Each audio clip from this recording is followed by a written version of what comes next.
Hi guys, this is a quick video tutorial on how to make inferences. The chart that you see on your screen right now looks a lot like the chart that we have in class.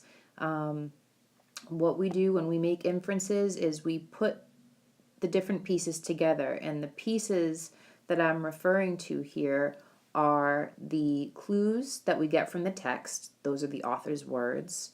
What we already know from our own previous experience, whether personal or having read a certain book or having just seen an experience happen to somebody else.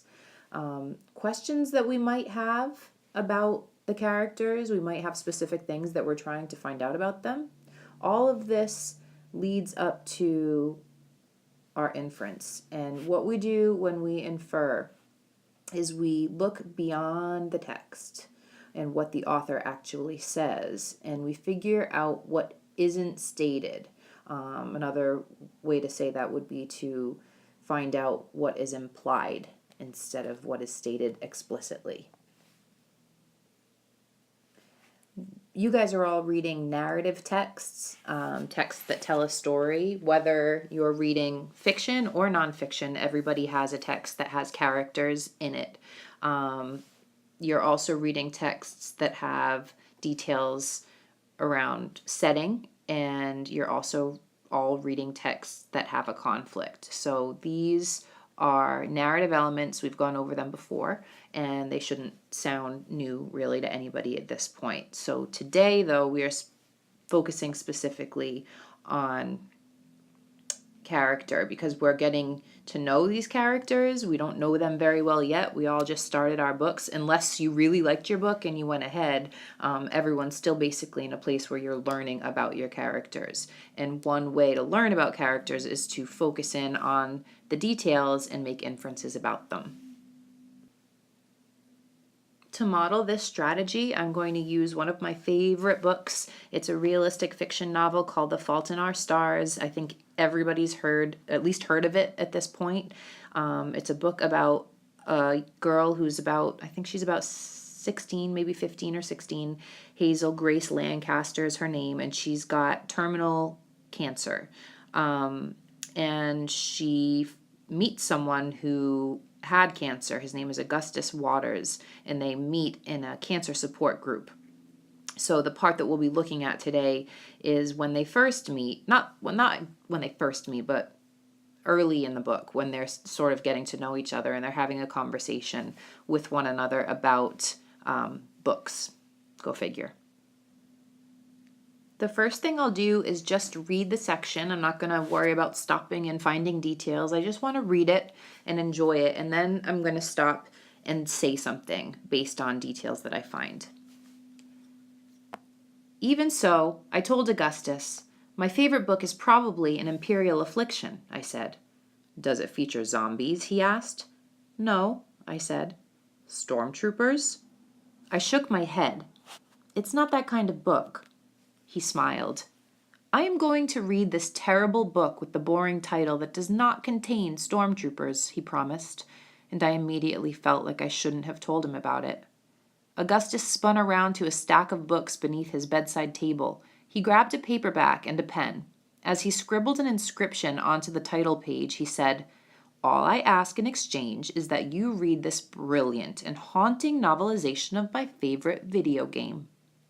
He held up the book, which was called The Price of Dawn. I laughed and took it. Our hands kind of got muddled together in the book handoff, and then he was holding my hand. Cold, he said, pressing a finger to my pale wrist. Not cold so much as underoxygenated, I said. I love it when you talk medical to me, he said. And I'll stop there. So now I'm going to go back and just highlight details for each of these characters or related to each of these characters. And I'll focus on Hazel first. There's not as much for Hazel as there is for Gus. So here's what I can find that really stood out. When Gus asks her about the book Imperial Affliction, she mentions to us, the reader, that she immediately felt like I shouldn't have told him about it. That stuck out for me because I could tell, having felt that way before, that Hazel thinks Imperial Affliction is a really important book. It seems like it's been important to her in her life for some reason. And Gus is kind of kidding around a little bit about it, and I feel like she sort of regrets having told him. It kind of reminds me, in the past, if I've ever told a secret to someone who didn't treat that secret with respect, I've felt vulnerable and sort of exposed, and maybe felt the same way where I've regretted telling that person. And now I'm going to highlight details that I noticed related to Gus. Things that he says. He asks, does it feature zombies, stormtroopers? He smiles. He asks her to read a novelization of a video game. He holds her hand. He says, I love it when you talk medical to me. All of these details, I think what they have in common is that, well, first, they remind me of people I've known. People who are always kind of kidding around about things, making light of things, joking around, not in a mean way, but just sort of being silly all the time. And Gus seems like one of these silly people. He seems like a friendly person who just kind of wants to have a good time and seems to want to make Hazel laugh. I also think, based on these details, that he's sort of flirting with Hazel, holding her hand, he's smiling at her. He says, I love it when you talk medical to me. So it shows that maybe he's interested in her in a more romantic way and not just a platonic way.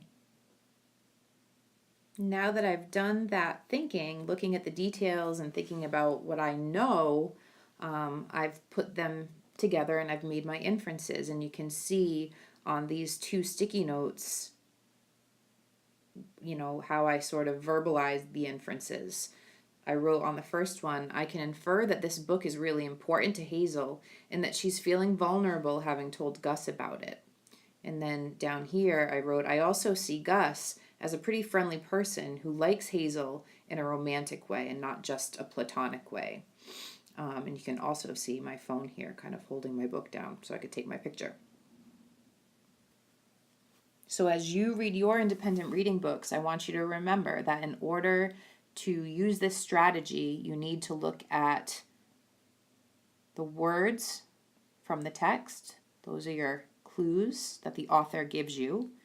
And you need to add those to your schema, or what you already know, your prior knowledge. And that should add up to a nice logical inference that you could support with evidence from the text if asked. Okay? Always just do the best you can and write on those sticky notes, even if you're not sure if you're making a logical inference. Just do the best you can so that there's something that we can look at and then discuss with you in book conferences. Okay. Have a great day, guys.